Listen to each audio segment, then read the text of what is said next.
Great question. Literally everyone. Studies assistance policy is open to everyone.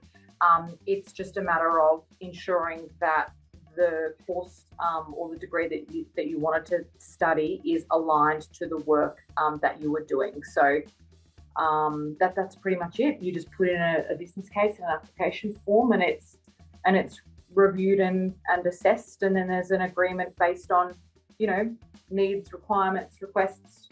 Yeah, but it's open to everyone. Perfect. Out program, sorry. Yeah. That's the one thing. You've got to finish the grad program, and then you can apply for studies assistance extra. You don't have time to study. You don't have time. You mentioned APS 4 when they start in, Kate, from memory, and move to APS 5, APS 6, potentially after that as well. Maybe for those grads or students who aren't aware of what that means, could you just very quickly fill us in on that terminology? Yes, absolutely. So APS has levels, I guess. I guess if you could relate them to the private sector, it might just be like a junior role, and then into like a medium or intermediate role, and then into more of like a management kind of role. So coming in as an APS 3, that is basically the APS level start at APS 1. So they go 1 to 6, and then you go to that executive level, which is like a higher sort of middle management level. Middle management, yeah. And then you go to SES, which is executive. Well, that's EL, but so it's like management. Team leaders, like like if you were at like a consultancy or something, the different branches, that would be the boss. Cool. Yeah.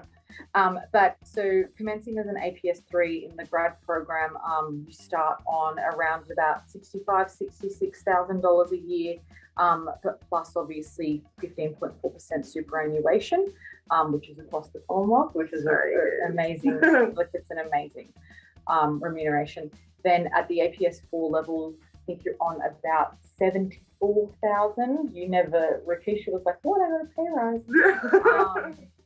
So around about the 74,000, and then when you get to that APS 5 or APS 6, APS 6 commencement I think is about 84,000, and then the APS 5 is probably about 75. Maybe I get it wrong. 77. Yeah. If you do absolutely want those figures in detail, though, you can just Google our enterprise agreement, and all of those levels will be in there for you. And on that, responsibilities. So, your APS 3 level is kind of that intern level. Like if you were to get an internship with another organisation, I'm sure many of you have done that through uni.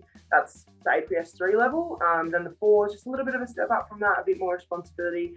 But your kind of 5, 6 levels are kind of policy advisors. You're responsible for a portfolio or multiple portfolios.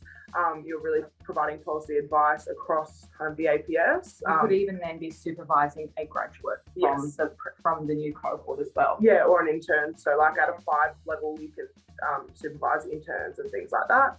I would just kind of probably highlight that that's really unique to PM&C in that like a lot of other organisations, there's not really an opportunity or a culture. In some organisations, there isn't the opportunity or culture to progress to the 5 or 6 after being a grad for 1 year. So a lot of departments, it's like very much you come in as a 3, you do your year as a 3, and then you might progress to a 4 at the end of the year or the end of the 2 years. At PM&C, the opportunity is there, again, and it's spoken about in a way that like, you should be looking at what you're doing this year. And if you want to progress further into that 5 or 6 level, kind of moving up a little bit more, then these are the kind of ways that, these are the kind of opportunities you should be seeking throughout the year. So that's just really encouraged here. Whereas in other departments, they just don't have the same culture. Yeah, we do push you, but for good reason. Yes. Yeah.